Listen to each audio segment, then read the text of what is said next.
Hola a todos, mi nombre es Joshua Tumín Carrillo Castro y les voy a hablar sobre el registro de neutrón porosidad. Comencemos.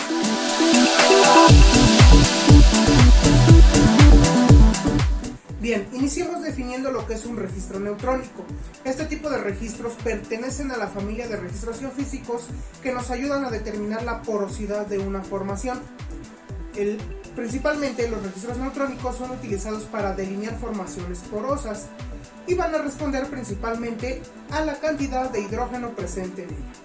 Por lo tanto, en formaciones limpias cuya presencia de arcilla es poca y cuyos poros están saturados de agua o aceite, el registro de neutrones va a reflejar la cantidad de poros saturados de estos fluidos. También, las zonas de gas con frecuencia van a poder ser determinadas al combinar el registro neutrónico con otro tipo de registro de porosidad. Al hacer este tipo de combinaciones de registro neutrónico con dos o más registros de porosidad, vamos a obtener una mayor exactitud al determinar la porosidad de nuestra formación y al determinar la litología de esta misma. Pero, ¿qué equipos son los que se utilizan para determinar este tipo de registros? Bien, el tipo de herramientas, primero vamos a hablar sobre la sonda. La sonda va a contener una fuente radioactiva de neutrones de alto rendimiento, constituida principalmente de americio y berilio o americio y plutonio. Arriba de esta fuente van a ir montados dos detectores de neutrones térmicos. Cuando la sonda se va a correr en un agujero abierto o descubierto, va a llevar un excentralizador mandril o fleje, el cual nos va a ayudar a que nuestra sonda se mantenga contra la formación y no se mueva. En superficie vamos a tener un tablero en el cual se van a recibir los ritmos de conteo de los detectores y se va a calcular un cociente con correcciones o por correcciones apropiadas, se va a convertir a un índice de porosidad. Ahora vamos a hablar sobre la herramienta CNL, que es la herramienta comercial importante y que nos importa a nosotros. La herramienta CNL o también registro neutrónico compensado consta de las siguientes características. Es una herramienta de tipo mandril, o sea que contiene un fleje o excentralizador. Este se va a poder combinar con cualquier otro tipo de herramienta para proporcionar un registro simultáneo de neutrones. Va a detectar neutrones térmicos de doble espaciamiento. Va a poder correrse en agujeros llenos de fluido, revestidos o abiertos, pero no se puede usar en agujeros llenos con gas. La siguiente herramienta, antes de pasar a la siguiente herramienta, vamos a analizar el diagrama de nuestra herramienta. Primero, como podemos ver en la imagen que aquí se presenta, tenemos a la formación. Después tenemos a una fuente de neutrones que va a ser nuestra fuente radioactiva. Vamos a tener montada sobre ella dos tipos de detectores, un detector lejano y un detector cercano, que posteriormente veremos qué es eso. Y posterior tenemos un excentralizador que ya se explicó para qué sirve. Pasando a la siguiente herramienta, que es una herramienta extra, vamos a tener a la herramienta SNP, registro neutrónico epitérmico. El cambio o la diferencia entre el CNL y el SNP es que el SNP mide el tipo de neutrones epitérmicos y no térmicos. La fuente de neutrones en esta herramienta y el detector se van a montar en un patín, nuevamente en una sonda que se aplica a la pared del agujero con un excentralizador. El contador solo va a detectar neutrones que tengan energías mayores a 0.4 electronvolts. Ahí es donde entra el término de epitérmico. Estos van a estar diseñados para operar en agujeros abiertos, vacíos o llenos de líquido. Y el diámetro mínimo del agujero para que este tipo de registros pueda correrse es de 5 pulgadas. Bien, pasemos al siguiente tipo de herramienta, que es la herramienta CNTG o de doble porosidad. La diferencia con las anteriores es que este tipo de herramientas van a incluir dos detectores de cada tipo de neutrones, tanto para neutrones térmicos como para neutrones epitérmicos, y lo demás es prácticamente lo mismo. Bien, ya habiendo hablado del tipo de herramientas que se utilizan para determinar este tipo de registros, vamos a pasar a su principio de funcionamiento. El principio de funcionamiento lo he enlistado en 7 pasos fundamentales o básicos. Primero tenemos la emisión de neutrones de alta energía, o también conocidos como neutrones rápidos, por la fuente de la sonda. Como segundo paso tenemos la colisión de estos neutrones con los núcleos de la formación. seguido de una pérdida de energía y velocidades a velocidades térmicas. Posterior a esto vamos a tener una dispersión o difusión de estos neutrones, seguido una absorción de estos neutrones por los núcleos de la formación. Posterior a esto, los núcleos de la formación comenzarán a excitarse y al excitarse van a hacer una emisión de rayos gamma o rayos de neutrones, y como último paso vamos a tener la recepción de los receptores de estos rayos que salen de la formación, y se va a realizar un conteo en superficie. Muy bien, debemos de recordar que los neutrones son partículas eléctricamente neutras y cada una de ellas va a tener una masa muy similar a la del átomo de hidrógeno. No debemos de perder de vista este punto. Una fuente radioactiva en la sonda va a emitir constantemente neutrones de alta energía rápidos. En la siguiente imagen o siguiente diapositiva podemos observar esto. Vamos a ver que vamos a obtener de la fuente vamos a obtener una emisión constante de neutrones de alta energía, nuestro haz de rayos de neutrones. Estos van a chocar contra los núcleos de la formación y en colisiones elásticas, también conocidas como colisiones de bolas de billar. Si han visto o han jugado billar, pues han visto que nosotros disparar o pegarles a estas bolas y al chocar con otras rebotan. A esto se le conoce como colisiones elásticas. El neutrón, al tener este tipo de colisiones, va a ir perdiendo energía y velocidad. La cantidad de energía perdida por colisión va a depender de la masa relativa del núcleo con la que va a chocar nuestro neutrón. La mayor pérdida va a ocurrir cuando nuestros neutrones choquen con masas relativamente similares. Por ejemplo, la masa de la masa del hidrógeno. Un núcleo de hidrógeno, al chocar nuestro neutrón contra un núcleo de hidrógeno, vamos a ver que la pérdida va a ser mayor porque sus masas son similares. Por lo tanto, la desaceleración de neutrones va a depender gran parte de la cantidad contenida en nuestra formación de hidrógeno. Y bueno, cuando los neutrones van a disminuir sus velocidades a velocidades térmicas, van a corresponder a energías cercanas a 0.0025 electronvolts. Estos van a dispersarse, o sea, se van a dispersar por toda la formación, como si nosotros arrojáramos canicas que se van a dispersar aleatoriamente sin perder más energía, hasta que estos van a ser absorbidos y van a ser capturados y absorbidos por estos núcleos. Los núcleos que son capturados, o los núcleos que van a capturar a nuestros neutrones, van a excitarse, van a empezar a vibrar bastante, van a vibrar mucho. Esto se le llama excitar, se van a excitar y van a emitir un rayo de gamma de alta energía, un rayo de neutrones de alta energía, lo cual el equipo va a detectar y pues va a realizar los conteos. Cuando la concentración de hidrógeno del material es alta, la mayoría de los electrones van a ser desacelerados a corta distancia de la fuente, cerca. Caso contrario, van a ser detectados de forma lejana. A esto se le llama tasa, o lo vamos a conocer como conteos lejanos y conteos cercanos. Es por ello que nuestra fuente nuestra sonda va a contener dos tipos de detectores, un detector cercano y un detector lejano, por esta situación. Como podemos ver en las imágenes de estas diapositivas, en esta diapositiva vamos a tener la fuente de neutrones representada por un cuadro. Después vamos a tener bolitas blancas y bolitas negras. Las bolitas blancas representan a nuestros neutrones, las negras a nuestros núcleos de la formación. Como podemos ver, sale un haz de nuestra fuente, un haz de neutrones, y posterior a ello vemos que hacen colisiones con las bolitas blancas, hacen colisiones con las bolitas negras. Si notamos, cuando tienen varias colisiones, significa que chocan con núcleos que no tienen una masa parecida o igual a la de nuestros neutrones. Pero cuando vemos que tienen flechitas cortas, significa que se encontraron por ahí con un núcleo con una masa muy similar, un átomo de hidrógeno. Entonces después vamos a ver que se van a empezar a excitar, van a empezar a vibrar mucho, y esto pues va a hacer que emitan un rayo de alta energía, un rayo gamma o un rayo de electrones, y estos van a ser detectados por la fuente, por los detectores. ¿Pero a qué se refiere esto de epitérmico y térmico.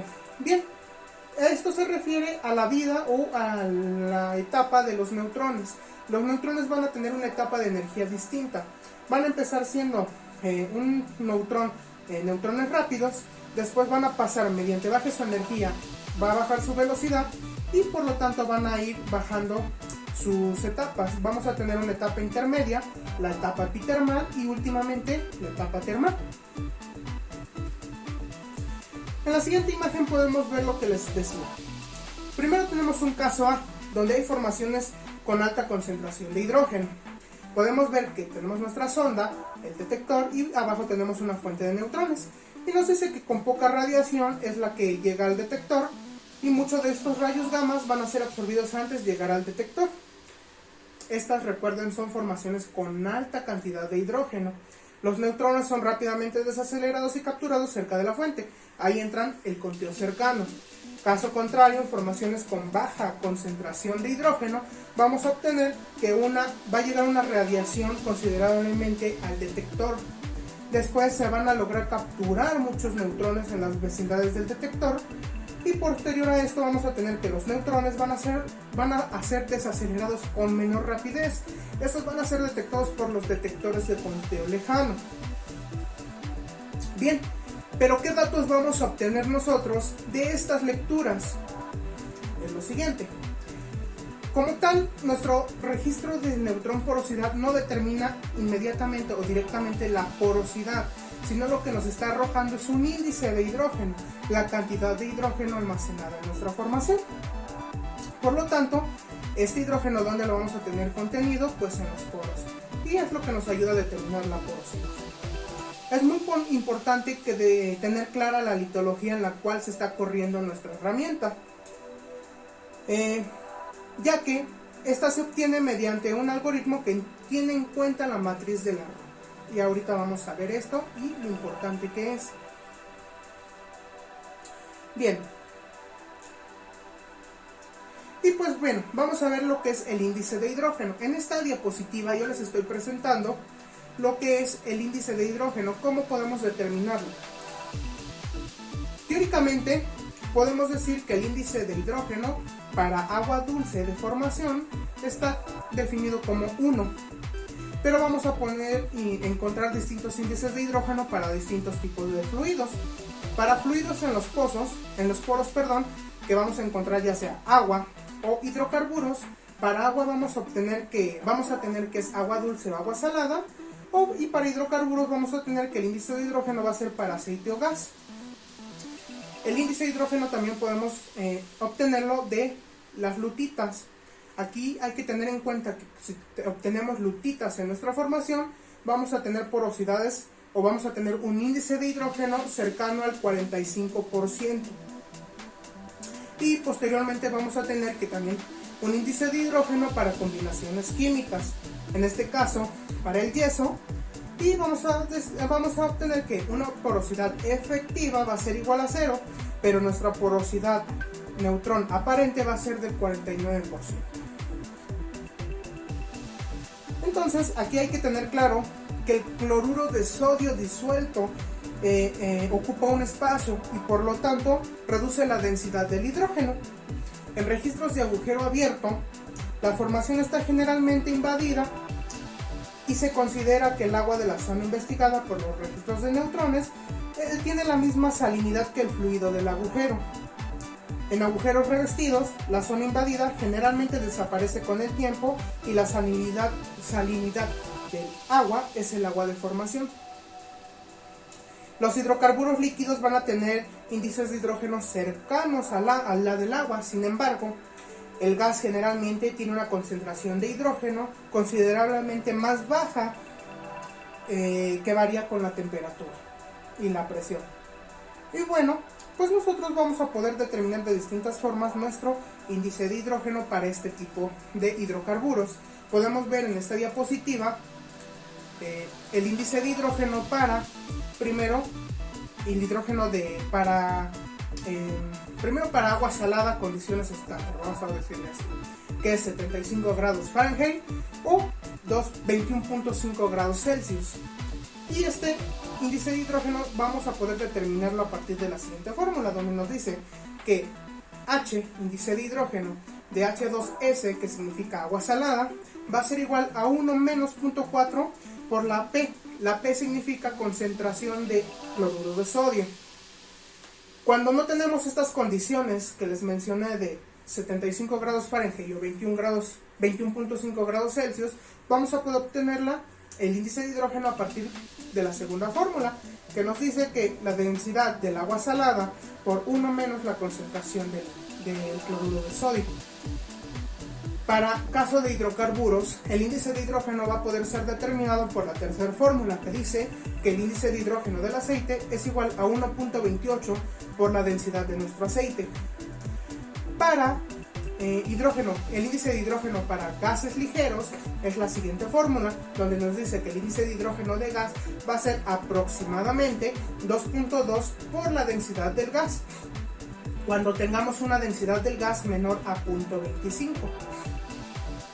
Para un índice de hidrógeno de gases pesados, cuando una densidad sea mayor del gas a 0.25, ocuparemos la fórmula de índice de hidrógeno de gas aproximado a la densidad del gas más 0.3. Y con esto vamos a poder determinar el índice de hidrógeno. Bien, en la siguiente tabla que pueden ver, podemos ver los siguientes compuestos que podemos encontrar en una formación. La fórmula química, su densidad, que dice ρ, y su índice de hidrógeno. Nos dice que el agua pura va a tener una densidad de 1, por lo tanto un índice de hidrógeno de 1. Para el petróleo, CH2X, vamos a tener una densidad aproximada de 0.78 y un índice de hidrógeno de 1.03, muy parecido al del agua. Para el metano, vamos a tener de CH4, vamos a tener que su densidad va a estar determinada por la densidad mol, y esto va a ser determinado a partir, su índice de hidrógeno va a estar determinado por 2.25 por esta densidad. Y así nos podemos ir con los demás tipos de componentes presentes en una formación. Bien, ahora vamos a ver lo que es el efecto de la litología en los registros de neutronporosidad. Perfecto.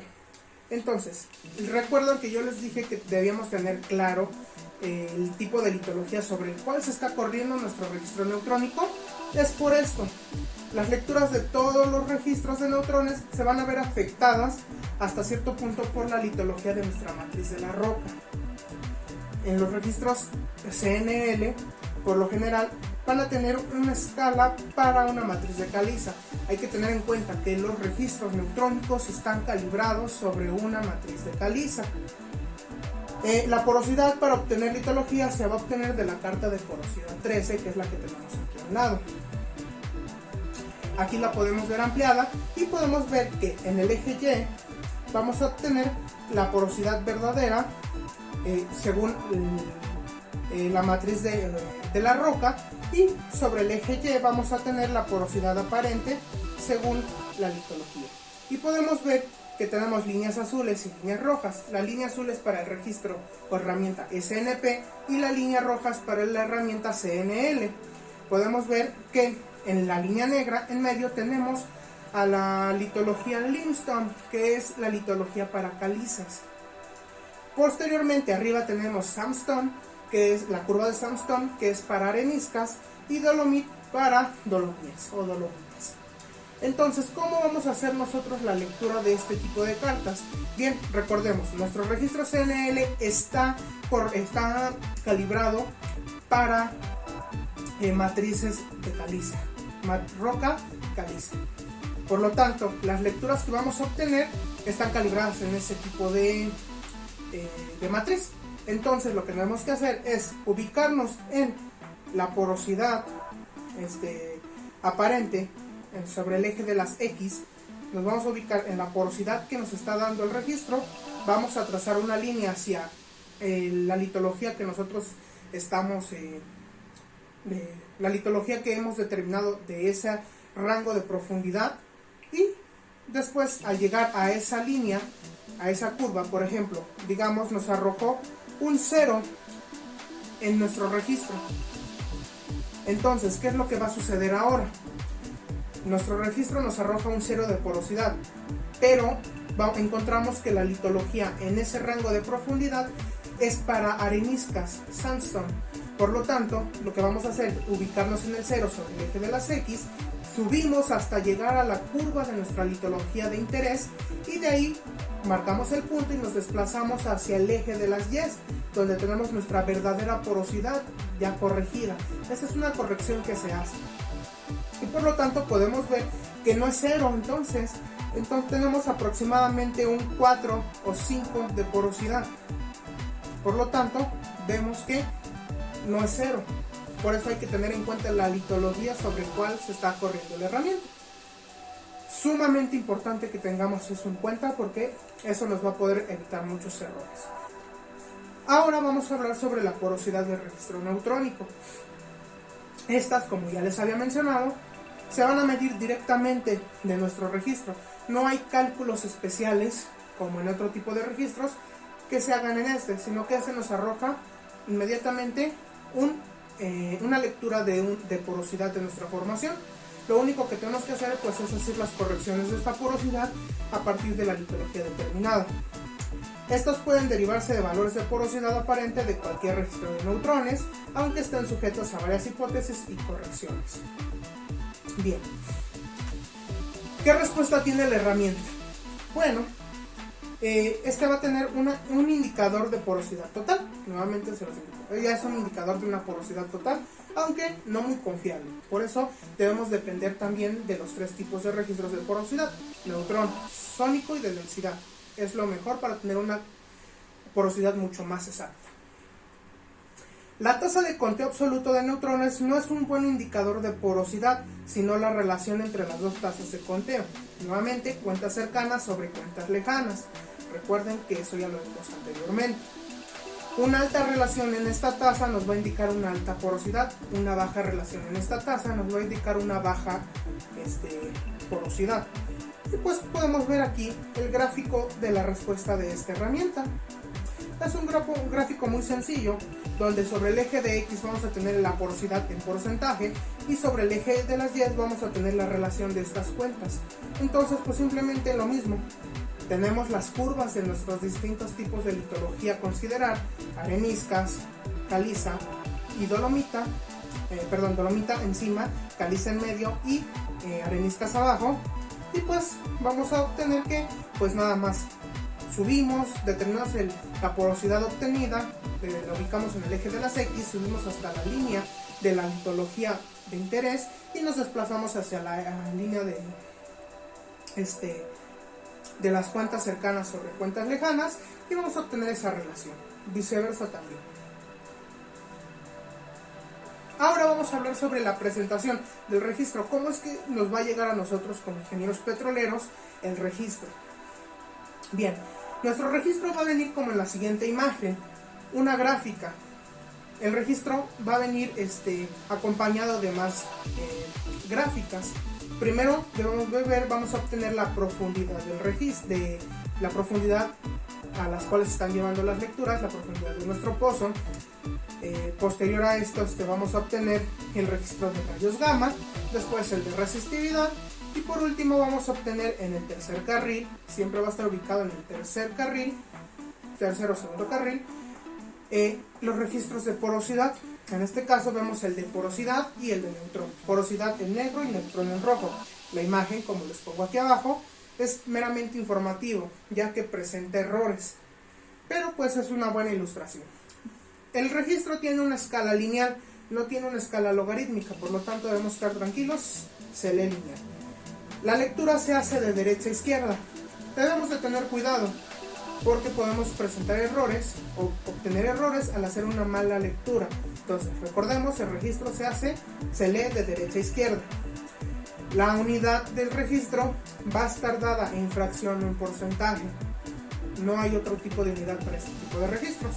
Y nuestro rango va a ir de menos 0.15 a 45 o de menos 15% a 45%. Veamos lo que es ahora el comportamiento de la porosidad según la litología.